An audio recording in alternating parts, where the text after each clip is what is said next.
Today we're going to talk about this part of the stack, models, and how do you build better models for better applications. Our guest for today is Yash Patil, founder and CEO of Applied Compute. I'm so excited to have Yash here, not only because he's a recent Stanford grad, he's going to talk a lot about his journey, but also because he was one of the very few undergrads who went directly to OpenAI research after Stanford, was a part of the post-training team, started Applied Compute after OpenAI because of an insight that he had during his work at OpenAI, and has built Applied Compute into one of the most successful businesses, applying his learnings to incredible enterprises. Yash, thank you for doing it. Please join us. Thank you. Awesome. That's on. Cool. Thanks for having me. Thanks for joining us. Yeah. Yash, tell us a little bit about yourself. You've had an incredible journey. And you've made some tough choices. Actually, we were talking a lot with this class right before you joined about decisions about what to study. So walk us through your journey and that led you to today. So I'll talk a little bit about my journey. It's not actually that long. I was actually sitting in here taking finals not that long ago, and I'm class of 25, so this hasn't been that long since I've been on campus and stuff. But grew up in Austin, Texas, came here for school. I like to say I was a very good student in high school. I was a very bad student here. Not grades or anything, but kind of never went to class, watched the online lectures, did that sort of stuff. And sort of the rapid fire history is ended up building a bunch of stuff on campus, got connected to Sam Altman very serendipitously through some mutual friends. One thing about Sam that I think not many people know is he has an incredible soft spot for helping young people early on in their careers. Ended up meeting Sam. We hit it off. Freshman year summer, a friend and I were kind of deciding, hey, do we want to do our summer internships? Do we want to go and work on a project? Ended up saying, hey, let's go work on a project, reneged on our internships, and we were kind of looking for money. We shot Sam a blind email. He gave us a very small check to kind of like cover food and rent and things like that. So worked on that for the summer. Ended up shutting it down, coming back to school. So that came back for my sophomore year. Was doing a lot of fun things here on campus, like tree hacks. Shout out to tree hacks. That was kind of my main thing here. Really loved putting on that hackathon for folks.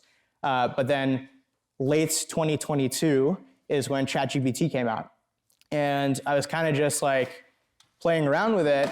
And I was like, holy crap, this is the coolest thing I've ever seen. I have to go work on it. Like, I couldn't think about anything else. So ended up shooting Sam another email saying, hey, how do I come and work on this thing? He put me in touch with what was called the OpenAI residency. I think it still exists. It's actually how a lot of folks at OpenAI went from academic researchers or people in different industries to full-time employees at OpenAI. Joined OpenAI early 2023 on the post-training team. Worked with some people I really, really looked up to in the language model universe. Starting on evals, which, a tip for anyone here is whenever you join a company, work on the sort of like hairiest thing that no one wants to work on because people will like you for it. So I ended up working on evals for the first year. And then the second year was kind of when these reasoning models started coming out of the woodwork. So people were training these reasoning models on primarily competitive math. And it was kind of this like wow moment for everyone at the company where we're like, we're seeing massive performance increases in using these models. So a friend and I were like, hey, what if we actually try applying these models to things outside of competitive encoding and math? I wasn't a competitive coding or math kid growing up. A lot of the Frontiers Research folks were. So we ended up hacking together this agent that could kind of browse the internet, write some code, showed it to a bunch of leadership. They were really excited about it. So we started this team called Long Horizon Tasks, and I was primarily focused on leading a lot of the agentic coding research, which eventually became Codex. Left to start Applied Compute about a year ago. So our 1 year was actually last Saturday.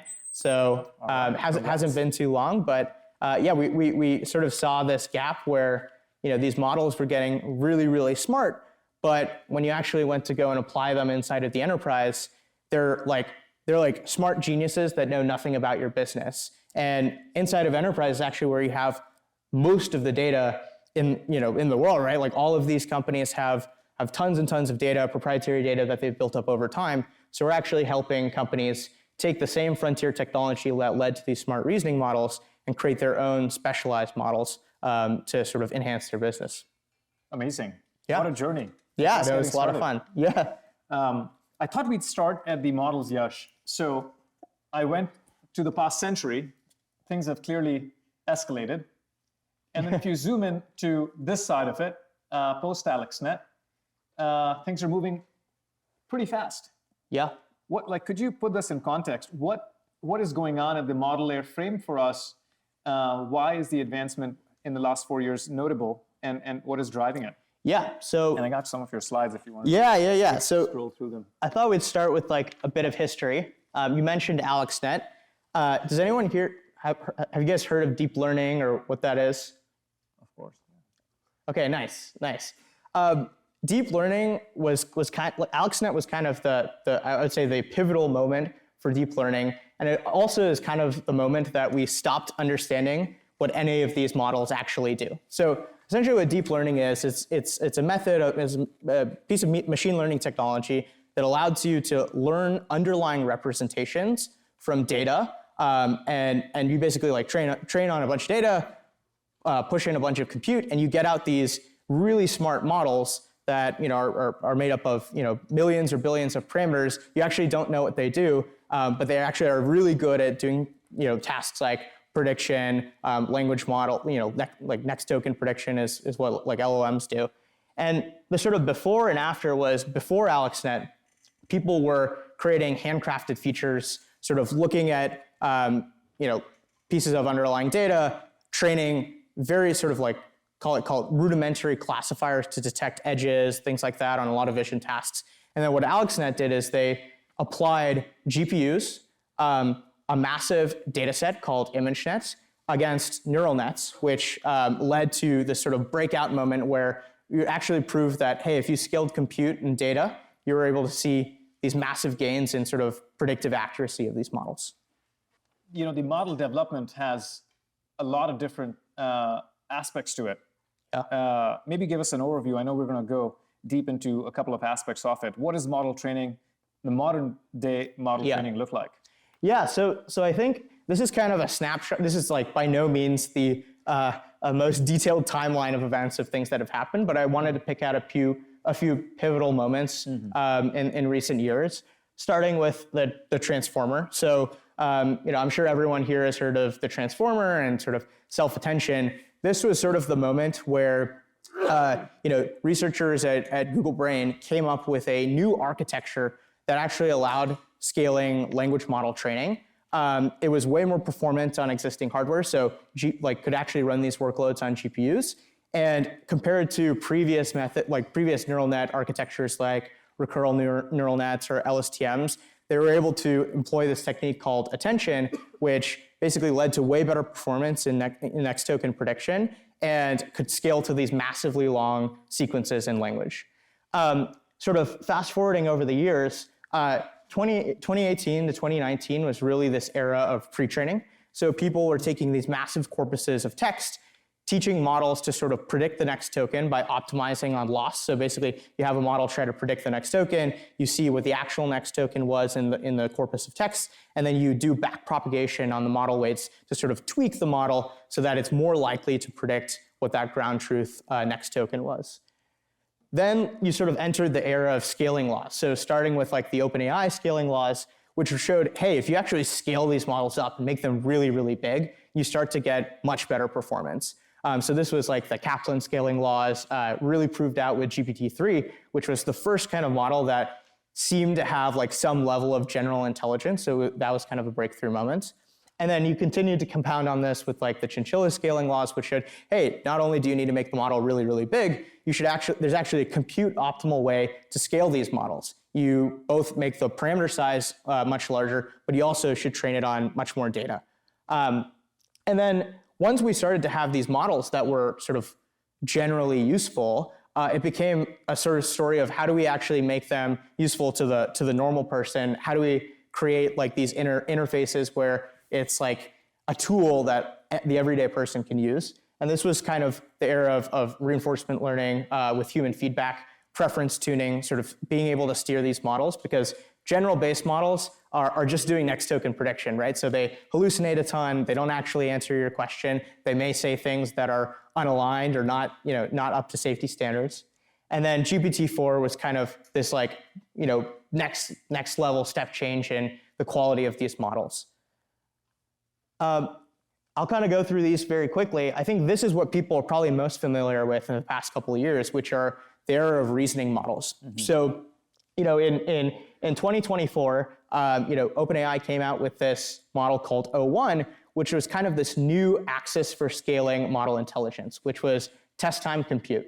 And this was kind of I want people to know that chain of thought is like a completely emergent behavior. The model reasoning, whenever it answers your question and sort of spending time thinking, correcting itself, no one trained it to do that. Basically, by putting it in these constrained RL environments and then funneling a ton of compute towards it, you actually got these models who had this emergent property to be able to reason.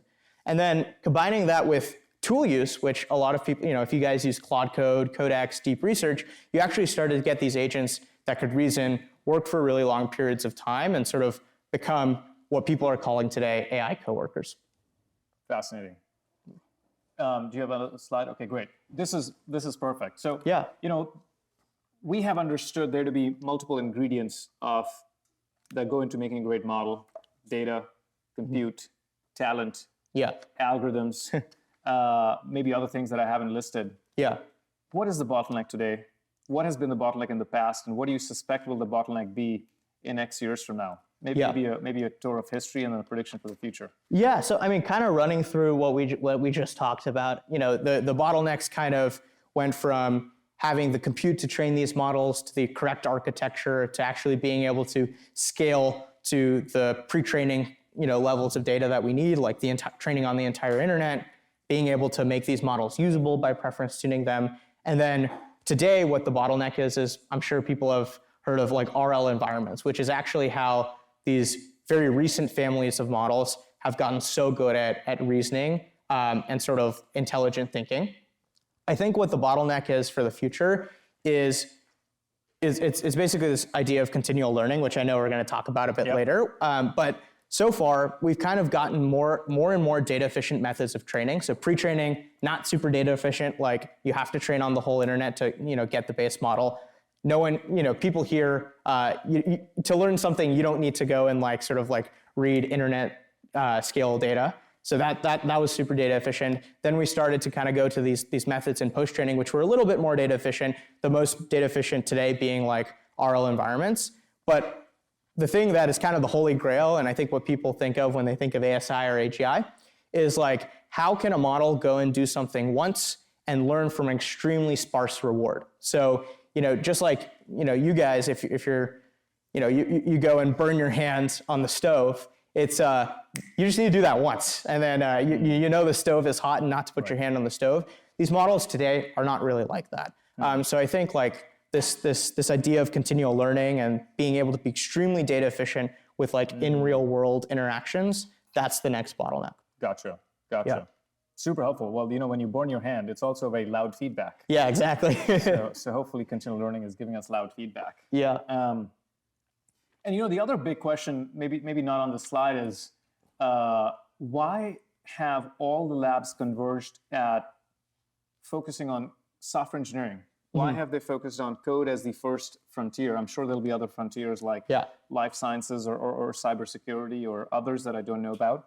But why software engineering? What is the unique property of code that people find so interesting? So the type of RL training that these labs are doing are like reinforcement learning with verifiable rewards. So in order to actually like get the learning signal or the reward signal, you need to have a deterministic way to check if what your model did was the correct thing.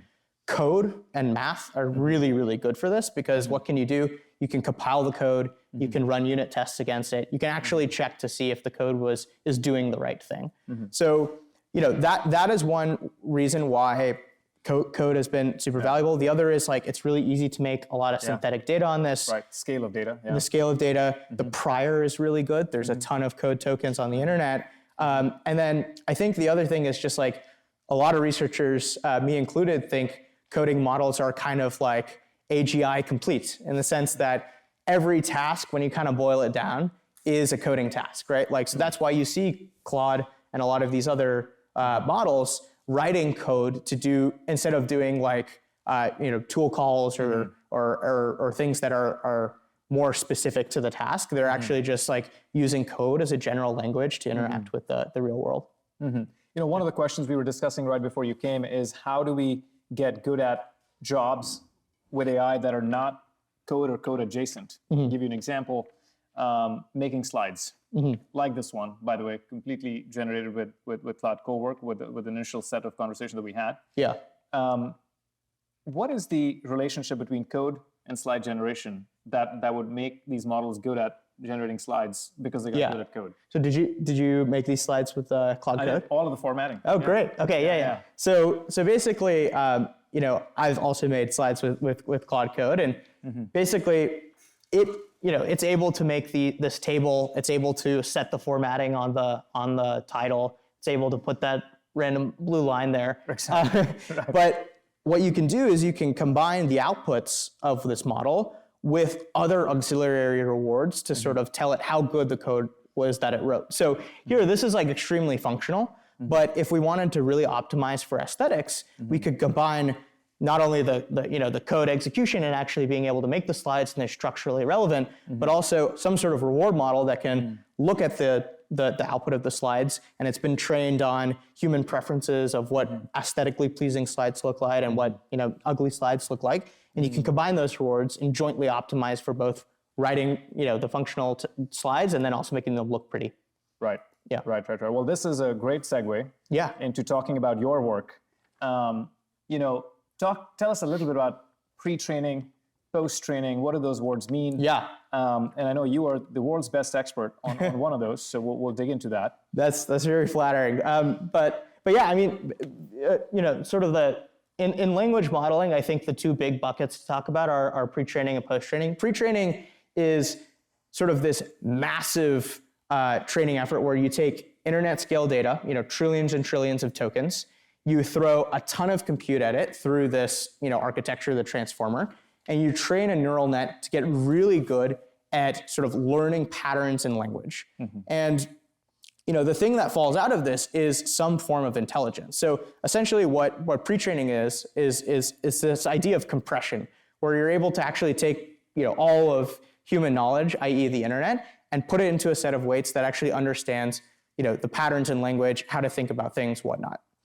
The problem is, once you have this pre-trained model, which by the way takes like orders of magnitude more compute than post-training, you actually need to go and align this thing. So it's just next token prediction. So if you write a sentence like, who should I invite to dinner? And it starts to basically say like a bunch of random names or something like that. That makes no sense, because like really the model should be like, oh, I have no idea who's on your invite list, or like who please tell me who these people are. So post-training is actually the process of taking this model and telling it what good and bad outputs look like, and you actually get a model that learns a chat format where there's a user message and an assistant message that responds to you.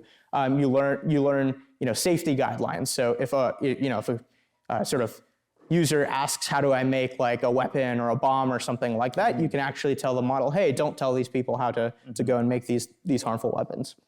And sort of like in both of these cases, what's scarce is data. So I have this slide here, which is like very dense. You guys probably don't need to look at too closely, but essentially what pre-training does is it's just optimizing for loss, right? So how do you get really good at predicting that next token? But what happened is, we talked about those chinchilla scaling laws. You're scaling model size and you're scaling the data that you're training these models on. We've just ran out of data. Like there's only so much data on the internet, and we're sort of, I know you have a slide later talking about this, but we sort of have approached the frontier on like what data is available to these labs. And like sort of the labs are the only ones that can sort of do this level of training because it requires so much compute and so much data. It's a huge CapEx requirement. And then, I think on the post-training side, you sort of have all these different methods for training models, from supervised approaches like SFT to this preference tuning, RLHF, to RLVR, which we'll talk a bit more about. There's a really good article actually in the readings, if you guys read Karpathy's write-up on RLVR in the readings, that talks about what happened in 2025. RLVR really came to prominence in 2025. We'll get into that in a second, but actually, if you just click one slide forward. Oh, actually, here, can I? Yeah. I had a question on data for you. So yeah. There's a lot of, we spoke about this, data. Yeah. Running out of data. This is the point you were making. We had Ali Goetze here 2 weeks ago, and he spoke about actually most of the data beyond this frontier is going to be AI generated. A lot of tokens on the world will be just AI generated, given the volume of which they're being generated. Yeah. Talk about that for the second. Like, what is the frontier of data? Where do we get more data from here on? The model that will be trained in, let's say, 2030. What is the input to that, and where do we get it? Proprietary, public?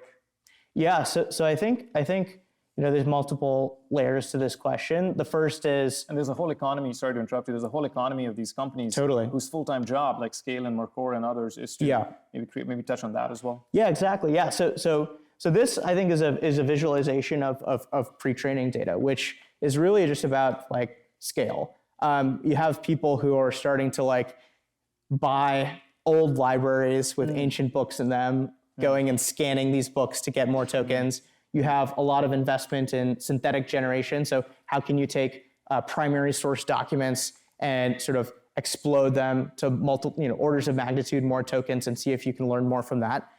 So I think pre-training, that is kind of going to be the methodology. Really what people are focusing on now, I think, in pre-training is new architectural advances to actually make better use of the data that we have today. Because on principle, right, like you shouldn't need internet scale data to learn a lot of this stuff. So people are trying to be like, okay, how do we actually use the data better? So there's all these like data wall challenges that, the frontier labs are working on. Now, what you're talking about is like RL environments. So this is kind of a different type of data. This is, hey, let's actually construct the world that the model operates in, have it go and do a bunch of things, and then exchange, compute for less high quality data. So basically, like we can use way more compute and learn a lot more from a single sample or rollout. So, we were talking about code a little bit, and we can talk about this on the RLVR slide.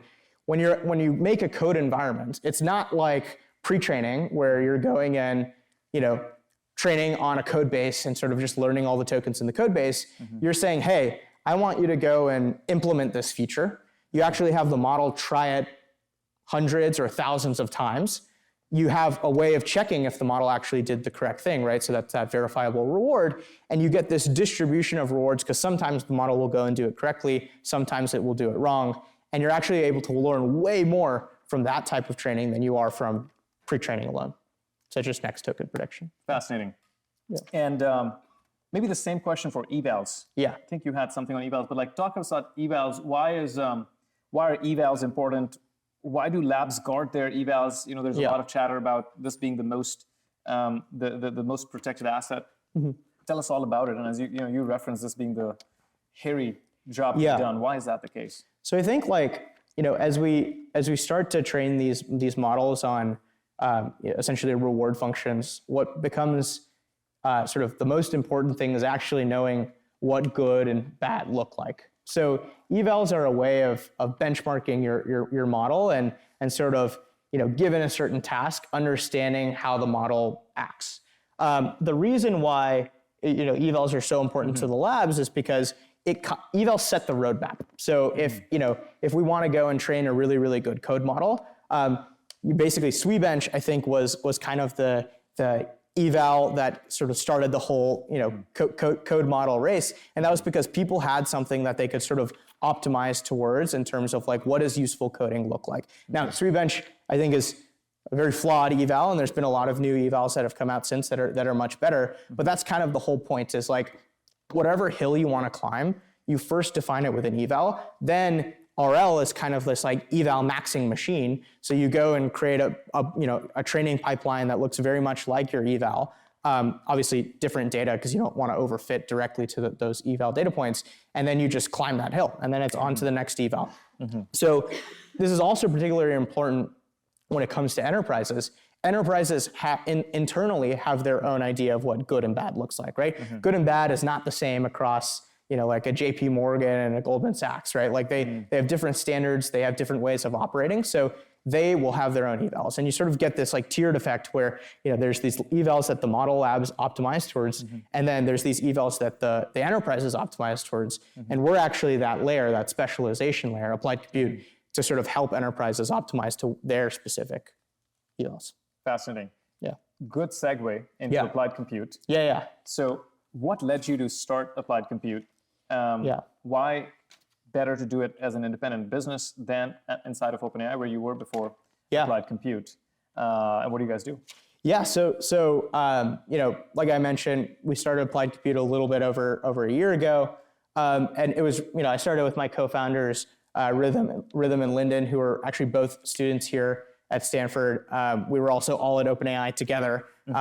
Funny story is, like, when I joined, Sam was basically like, "Who's the smartest person you know?" That was Rhythm. A couple months later, he asked Rhythm the same thing. That was Lyndon, and that's how we all sort of ended up there.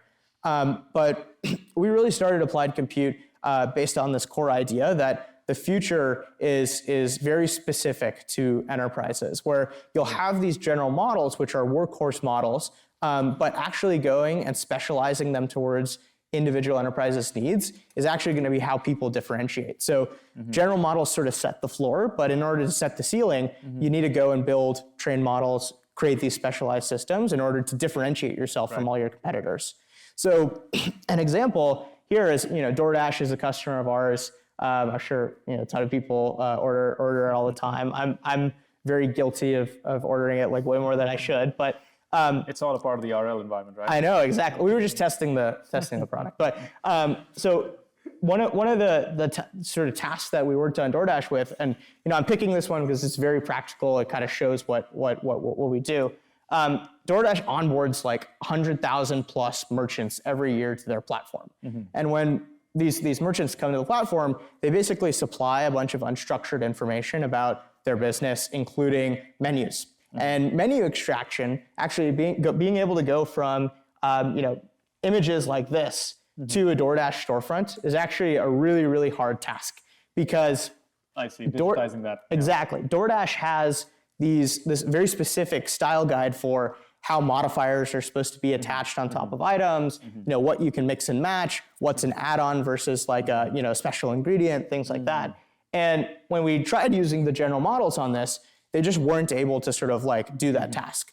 So instead of, and we tried prompting and all this sort of stuff, what actually ended up being the solution is you could take, outputs of our model, you could have humans go and correct those menus and understand the delta, and then we could basically, during training, have a model's output be checked against the ground truth, and essentially we had a way of quantifying the loss or the reward, like how the error rate essentially, and we were able to just optimize directly against reducing error rate. So this is a very clear example of how like a company just needs to go and define what good and bad looks like, and you actually don't need to do prompting or any of sort of this stuff. You can just directly optimize towards like the outcomes that you want. Fascinating. Can I ask you a follow-up on this? Yeah. So, the prior gen, let's say before transformers, this would be a problem that an OCR model would have been applied to, like a vision model of some kind. Yeah. Is the part where you guys come in optimizing this specific problem, and this is not using a vision model, using a transform model? This is using a VLM. Yeah. So it's like a vision model with transformer architecture. Yeah. Fascinating. Why would DoorDash, and sorry to ask you a hard question on the spot, which is off curriculum. No.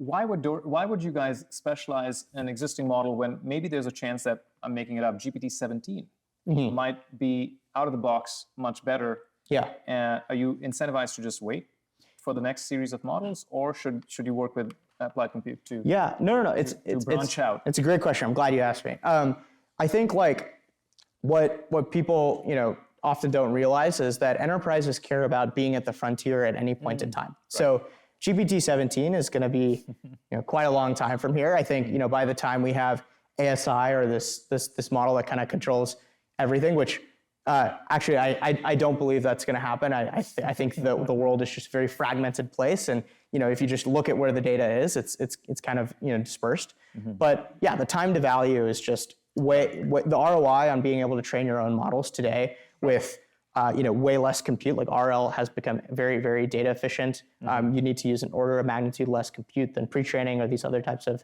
training, and you're able to optimize performance like way more than you were in SFT and RLHF. It makes it a lot more appealing to be able to train these models.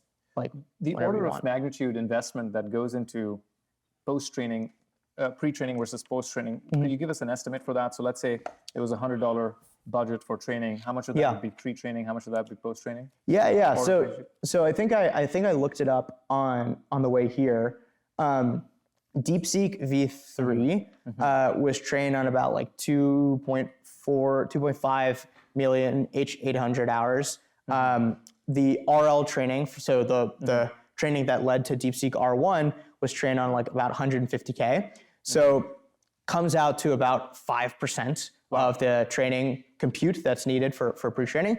But that's it. But I think what's really interesting is that trend is starting to change, where people are pre-training these models, but then they're also doing data center wide, multi-data center wide RL runs, because you have these scaling laws, which I think I had a photo of Jensen and the 3 scaling laws. There's pre-training scaling, then there's post-training scaling, and then there's test time scaling. Test time scaling is inference, but post-training scaling, you can actually massively increase the batch size of each of these training steps, and you get a lot better performance. You can have these models do a lot more reasoning when they're attempting these tasks. So I think the trend you're actually seeing is that the compute spent on RL is actually increasing quite heavily. Got it. So it's 5% today, but you expect it to go up as it is going up. Yeah. As relative percent of the total training budget. Yeah. So I don't know the latest stats on like a Mythos or like a 5.5, but up until kind of basically when we were scaling out O1, O3, Codex, deep research, we basically saw like more compute you put into RL, the better performance you get. So these things stack. Makes sense. Yeah. Maybe a couple other examples. I found that to be very, very helpful. Are there other examples of domains outside of, for example, converting this menu to a DoorDash that you could share with us of where this is a particularly useful application? Yeah. So I mean, we were talking about coding before. We recently just put a model in production with Cognition/Windsurf. Basically, the idea is when you're writing code and you save your file, how cool would it be if you had a model that kind of ran sub 2 seconds, checked what code you wrote, and then told you if there was a bug in it or not. So this is not something you can get with a general model because there's this Pareto frontier of performance, cost, and latency. So if you take a really small model, you kind of post-train the heck out of it on getting really good at this task of bug catching. You're able to get the benefits of cost and latency and the performance of some of these larger, sort of bigger models. Got it. And so the value add for Cognition and Windsurf is that they're extending their product suite from just writing code, but also now to testing and bug. Exactly. Yeah. And I think this gets into this really interesting idea of sort of model harness context co-development, which is like, you never really can focus on just one layer. A lot of these application layer companies are doing a ton of innovation on the harness, and that's actually how they're able to squeeze value out of these models, especially when it relates to like the service that they're providing. And then context is just like, oftentimes if you don't have access to the right data, you won't know the right thing to do. So being able to plug into all of these different data sources inside of companies, that's also extremely, extremely important. Fascinating. So this is, in the case of Cognition, it might be a true competitive advantage for them to expand their product frontier. Exactly. Yeah. I mean, I think like you're seeing people start to push the frontier on what these models can do. And it's usually an ensemble of models, right? Like general models, extremely powerful, really good orchestrators, but fast sub-agents or agents trained on proprietary data that's out of distribution of these models, like something like this, those can be orchestrated with the general models and to create a really powerful system. So like, I think today actually, Ramp Labs, the corporate card company, which we're actually really good friends with them, and know a lot of folks there. They like trained this RL model to basically do fast search inside of your spreadsheets, and that's a way you can actually go and improve the product experience. Fascinating. Yeah. We'll change topics, Yash, and talk about a bunch of these emerging model training techniques that we've been hearing about, and maybe you can decompose those for us. Love to. Yeah. We'll start with continual learning. Yeah. What is it? A lot of smart people we know talk about that as the next frontier, including you. Break it down for us. Yeah. So continual learning is really the kind of what I mentioned before, which is like, how do you learn from extremely sparse rewards, right? So, like if you have a system deployed in production, how are you actually able to understand how that AI model is being used, understand the downstream consequences of its actions, and then use that to update the system so it gets better over time. So what I have here is kind of like two examples of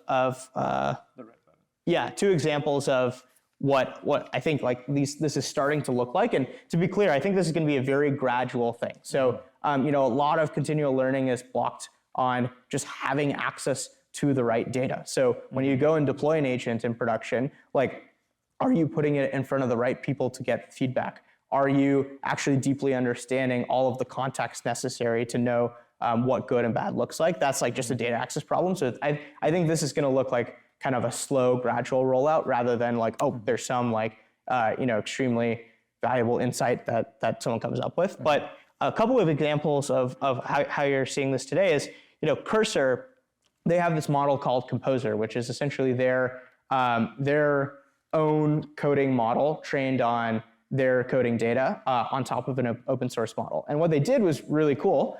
They basically took this model, had people use it in production, were able to capture a bunch of that telemetry, take steps online, so take a training step based off of like some implicit rewards that they sort of calculate. So basically they would look at like, did the user accept this code suggestion, or did they revert this code, or did they heuristic for success? Exactly, yeah, and they kind of optimized towards it, and they were able to see improvement by doing this sort of like online training, where you're collecting data, taking a train step, collecting data, training to train step. Then this is something that we've been doing. Actually, just to follow up on Cursor, the x-axis here, Yash, is steps. Could you convert that for us into time, like order of magnitude? Yeah. How much time did Cursor have to invest in improving Cursor's performance? Yeah, it's like days or weeks or hours or. It's a good question. I think we're talking about days or weeks here, and then I think a couple hours per step. Got it. I don't know the exact terms, but one interesting thing here is like in RLVR, when you're training offline, you have this like replayable environment where you're sort of like, it's the same task. It has a defined reward, and then you're rolling out that sample, hundreds or thousands of times in parallel. You can't do that in production, right? Because people are using this, they have dynamic environments or whatnot. So what they really experimented with was, could we just take a massive batch? So like many conversations, denoise the gradient that way, and then take a step, and hopefully that'll be like directionally the way to improve the model. So yeah, so this is like, I think like hours per step, and then each of those steps is quite big, or a lot of samples in them. On the right here is something we actually have been working on, which is this idea of context space, which is like, can you actually go and use agents, expend compute offline to be able to go and analyze a bunch of documents, analyze a bunch of past traces that humans have had with agents, and extract learnings from that'll improve performance downstream. So one thing that we were able to see is like, we were able to see at different reasoning efforts, a massive increase in performance while sort of using the same amount of tokens. So yeah, so these are just kind of two examples, but I think like high level, you're going to see innovations at weight updates, context, and the harness itself to actually be able to capture this information. Fascinating. Yeah. More to come on this. Yeah. Second topic is non-transformer models. Yeah. A lot of talk in the class about transformers not being a very efficient architecture, takes up a lot of power. We had Ali Ghodsi, he said that, well, look, flying like the airplanes is far less efficient than like the birds do. Yeah. Turns out we're a heavy species, heavier than birds. Is the transformer like that, in that it, while not efficient, will be the dominant way because the world's infrastructure has morphed and moved along that way? Or do you think there's a shot for a non-transformer architecture like the Mamba architecture or one other to be a dominant player in AI models going forward? Yeah, I think my honest take is like scaling transformers is working, and as you know, there's a very simple recipe to be able to make these things smarter and better, and you know, probably more likely that the AI will tell us what the better architecture is if we just continue scaling it up than try to come up with one ourselves. You know, if there was kind of a wall in terms of, you know, what this architecture would allow us to do, then I think you know we would see some innovation there, and there certainly is really cool research happening. But my opinion is just like concentrate on scaling transformers. Very smart people on the other side of this debate, as you know. Ilya, Jan LeCun, others going at it. If you can share, do you know what the core insight is that leads them to believe the other side of the debate and disagree with you? Yeah, so I think like you know, the core insights are, you kind of like what I said before, is you don't need pre-training levels of data to be able to actually learn the underlying representations of language. I think Jan LeCun talks about this a lot, where it's like, you know, humans don't need that, therefore the architecture that we developed shouldn't require that. So I think that's the underlying argument. It's just like first principles, like you shouldn't need it, therefore there must be a better solution out there. But I think like kind of to your point, the investments we're making in our compute scale outs, you know, I think there's people who are actually optimizing for the architecture directly in the chips. That is kind of, I think, a big ship to turn. And so far, what we've seen from the labs, which are going to control a lot of this this build out, is just investing more in the transformer architecture. They're definitely doing research on like new stuff, but I think it's all experimental, and you know, could work. Could work. What a time, because you know, big large sums of money are going into these techniques. So we'll see how it shakes out. Rapid fire, last 5 minutes. Yash. You know, a lot of folks in the class deciding where to build, what part of the stack to build, what to start. If you were not building applied compute today, what would you be doing? What's your next best idea? So been thinking a lot about this, because I think like one thing that we've been running into at Applied Compute, and I know a lot of other AI companies are running into, is like scarcity of compute. Like I think the demand is just far outpacing the supply for compute, and I think there's going to be massive innovations in like the energy sources needed to power this compute, and then also making more efficient chips themselves. So, you know, not that I have a background in like hardware or chip design or anything like that, but I think we could be making way better hardware to sort of optimize the co-development of training and chip design. So I would probably like look into hardware. Okay, thank you. The long short game. Pick a business, a product, a person that you like a lot, that you're excited about. And the counterfactual. Something that is more hype than there's reality. So I think you know, kind of goes along with my last answer, like compute and the chip providers like NVIDIA, I'm very long them. I think they're going to continue to win. They're going to continue to supply all of the you know, all of the labs. And actually, it is interesting though. Like once you kind of look at the compute economics of NVIDIA, you know, they take like a 75% margin on top of their chips. You have these labs spending hundreds of billions of dollars. You know, question is like, hey, like maybe we take a couple $100 billion and invest that in actual like our own chip design. Then we can do all the co-development of you know, model training architecture and chips internally, and maybe our chips are like 80% as effective, but which make like 1.2 or whatever it is X more. So I think like that is generally, I think chips and NVIDIA is going to be like the sort of leader here. I think that's valuable, but I do think there's also a risk of like, hey, the labs are the biggest customers are maybe just going to in-house do this stuff themselves, but it's very hard. One thing I'm a little less bullish on, I think, is like the data market is just really tough. Okay. So if you think about an RL task, you have basically like models that are not very smart. You train them to be very smart at particular tasks, and then it becomes that much harder to go and create new tasks that you can actually hill climb on, right? So when we were because the problem is much harder. Exactly, you're sort of getting squeezed where it's like, okay, yeah, I'm selling to my customer and I'm improving their model, but I'm also making it harder for myself because the next time they come to me and say, hey, I want you to go and build this task, I have to spend way more money. It's going to take a lot longer, all that sort of stuff.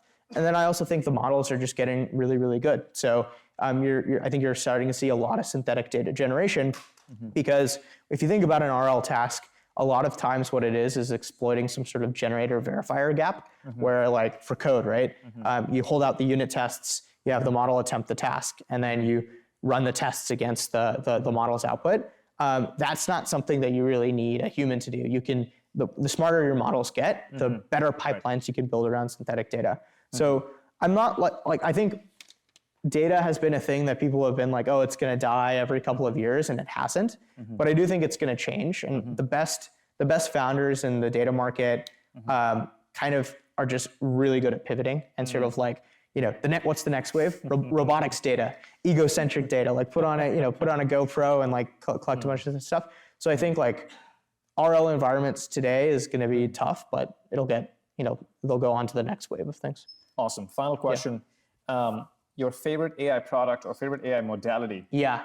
Oh, this is a good one. I love Image GPT-2. Image Duo. Image Duo. Yeah. When it came out, I was having a ton of fun with it. It's like, I think it's massively like for people who can't do design like me or who want to like look at things visually. Like a lot of times I'll just take some paper or something and like drop it into Image 2, and it gives me this nice visual sort of like walkthrough of how things work. So that's probably been my favorite AI product. I'll show you an artifact. The most beautiful slide on this presentation was an Image Duo representation. When I fed it the course syllabus, it was like, how about this?